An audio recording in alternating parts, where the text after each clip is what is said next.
Dari sini ada tuduhan lagi ya, yaitu dari Denny Indrayana mengungkap cawe-cawe Jokowi paling nyata, PK Muldoko. Nah, bahkan dari cuitan di sini, yaitu Denny Indrayana, cawe-cawe Presiden Jokowi terlihat jelas.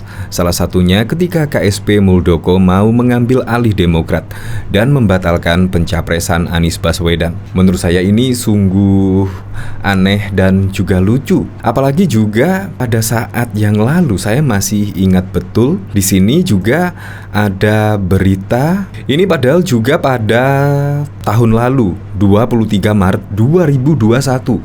Artinya apa? Jauh sebelum Anies Baswedan dideklarasikan menjadi capres oleh Partai Nasdem. Dan artinya pun koalisi perubahan di sini juga belum terbentuk. Di sini pada Selasa 23 Maret 2021, Rizal Ramli mengaku pernah ditawari jadi ketua umum Demokrat, singgung soal partai keluarga. Dan yang di sini yang sangat mengejutkan sekali adalah dari Gatot Nurmantio, juga pernah mengungkap pernah diajak gulingkan AHY.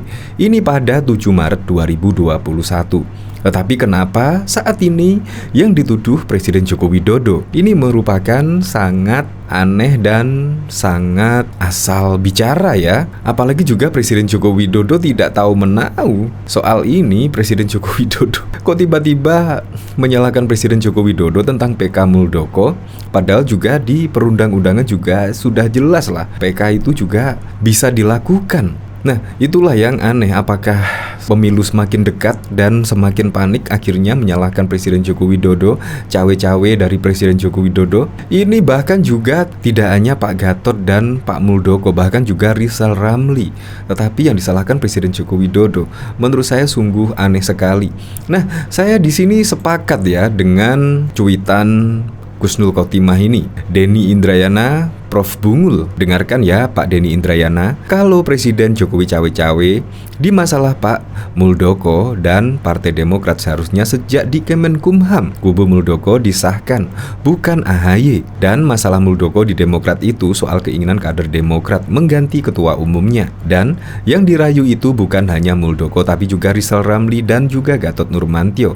Gak ada kaitannya dengan pencapresan Anies karena terjadi jauh sebelum Anies deklarasi capres. Silahkan Bapak menjilat SBY, tapi tolong jangan fitnah Pak Jokowi. Ya memang sih saat ini sasaran empuk ya Presiden Joko Widodo. Karena apa? Karena mempunyai tingkat kepuasan masyarakat yang cukup tinggi, yaitu mencapai 82%. Nah, akhirnya pun diseranglah Presiden Joko Widodo ya supaya tingkat kepuasan masyarakat ya anjlok lah. Kemungkinan seperti itu. Tetapi yang anehnya semakin diserang, semakin difitnah, tingkat kepuasan terhadap Presiden Joko Widodo tidak malah menurun, melainkan malah naik. Justru naik. Karena apa? Presiden Joko Widodo walaupun di akhir masa jabatannya, ya kurang lebih 1 tahun lagi lah, tetapi Presiden Joko Widodo tidak santai-santai saja, melainkan juga tetap belusukan, tetap mendengarkan keluh kesah masyarakat, tetap mendengarkan aspirasi dari rakyat. Dan bahkan juga kemarin Presiden Joko Widodo menanggapi keluhan masyarakat tentang jalan yang rusak. Dan akhirnya pun Presiden Joko Widodo juga menerbitkan Inpres, yaitu bahkan menggelontorkan dana yang cukup fantastis untuk memperbaiki jalanan rusak di seluruh penjuru Indonesia. Ini merupakan hal yang keren dan wajib ditirulah untuk capres-capres yang akan mendatang. Jadi jangan banyak omong doang, tetapi eksekusinya walaupun difitnah, disalah-salahkan oleh pihak oposisi, tetapi kepuasan masyarakat terhadap kinerja Presiden Joko Widodo justru naik. Kemungkinan akan makin pusing kan, walaupun disalah-salahkan tentang PK Muldoko atau apapun lah tentang cawe-cawe Presiden Joko Widodo di Pilpres dan lain sebagainya. Itu merupakan menunjukkan kepanikan. Karena kepuasan terhadap Presiden Joko Widodo bukannya menurun tetapi malah naik. Nah, dari sini saya jadi penasaran ya, kira-kira komentar-komentar dari para netizen itu bagaimana ya. Nah, di sini juga Husnul Khotimah menyebut KLB Demokrat kubu Muldoko pada Maret 2021. Deklarasi Anies Capres Oktober 2022. Bagaimana ceritanya kejadian tahun 2021 untuk menjegal kejadian 2022?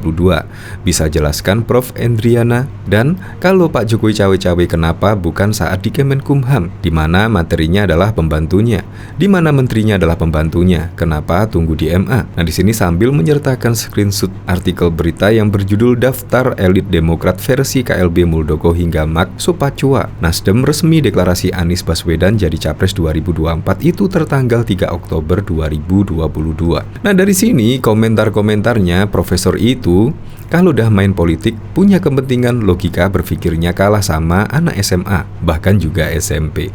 Memalukan. Ini dari Gria Ageng. Ini dari Heru, kata pengamat, ngapain jegal Anies? Dibiarkan saja juga nggak bakal menang.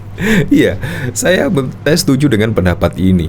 Menurut saya sih nggak perlu dijegal. Itu cuma bahasa dari oposisi saja lah, yaitu Presiden Joko Widodo menjegal Anies atau apalah. Menurut saya Anies pun nggak usah dijegal.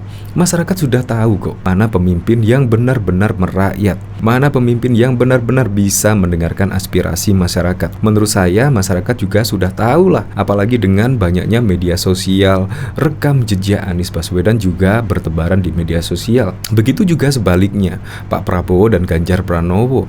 Jadi masyarakat sudah sangat gampang sekali untuk memilih calon pemimpin di 5 tahun yang akan datang. Itu sangat mudah sekali saat ini. Jadi tidak usah dijegal lah. Ya itu kemungkinan bentuk kepanikan lah, karena ya bakal kalah lah di Pilpres 2024.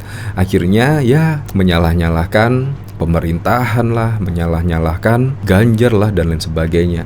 Apalagi saat ini kalau cenderung menyalah-nyalahkan black campaign, menurut saya sudah basi itu menurut saya sudah zaman dahulu kala ya.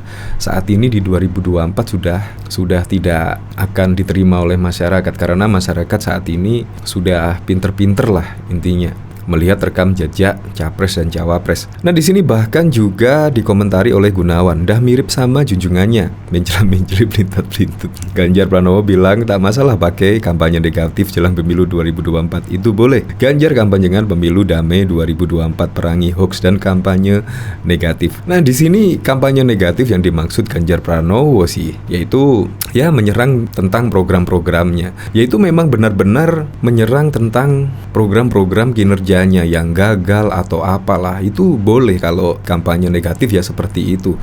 Black campaign itu menurut saya cenderung hoax ya dan kampanye negatif. Jadi pada saat itu Pak Ganjar Pranowo menjelaskan hal demikian.